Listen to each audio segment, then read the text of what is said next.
அனைவருக்கும் வணக்கம். என் பெயர் ரித்திஸ்ரா பிரகாஷ் ராவ். நான் ஆண்டு 2 மாணவன். என் பள்ளியின் பெயர் எஸ்தே கெத்தி லானங்கிரிஸ் தமிழ் பள்ளி. என் கதையின் தலைப்பு என் அம்மா. என் அம்மா என் வாழ்க்கையில் மிகவும் முக்கியமானவர். அவருடைய பெயர் திருமதி கோபிரியா. அவர் அன்பானவர், கருணையுள்ளவர் மற்றும் மிகவும் உழைப்பாளி. ஒவ்வொரு காலையிலும் எங்கள் குடும்பத்திற்காக காலை உணவு தயாரிக்க அவர் அதிகாலையிலேயே எழுந்திருப்பார்.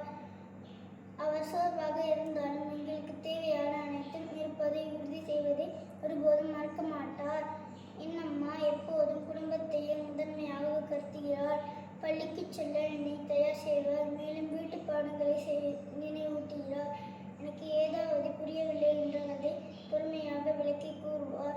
உன் சிறந்த திசை எப்போதும் கைவிடாது என்று அவர் எப்போதும் கூறுவார். அவருடைய வார்த்தைகள் எனக்கு தைரியத்தையும் நம்பிக்கையையும் தருகின்றன. என் அம்மா என் சிறந்த தோழியும் ஆவார். நான் சோகமாக இருந்தால் அவர் என் மனக்குறைகளை கவனமாக கேட்பார். நான் மகிழ்ச்சியாக இருந்தால் அவர் என்னுடன் சேர்ந்து மகிழ்வார். தன் சிறுபருவ கதைகளை சொல்லி மரியாதை, நேர்மை மற்றும் கருணை போன்ற நல்ல நட்புகளை எனக்கு கற்பிப்பார். அவரால் தான் நான் தினமும் நல்ல மனிதராக வளர்ந்து வருகிறேன். வார இறுதிகளில் நாங்கள் சேர்ந்து சமையல் செய்வோம் அல்லது திரைப்படம் பார்ப்போம்.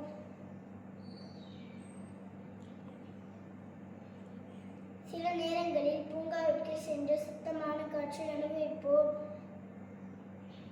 இத்தகைய சிறிய தருணங்கள் எனக்கு மிகுந்த மகிழ்ச்சியை அளிக்கின்றன.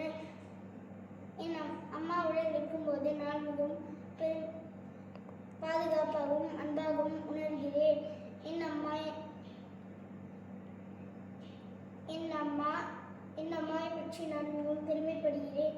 எங்கள் குடும்பத்திற்காக அவர் மிகவும் கடினமாக உழைக்கிறார்.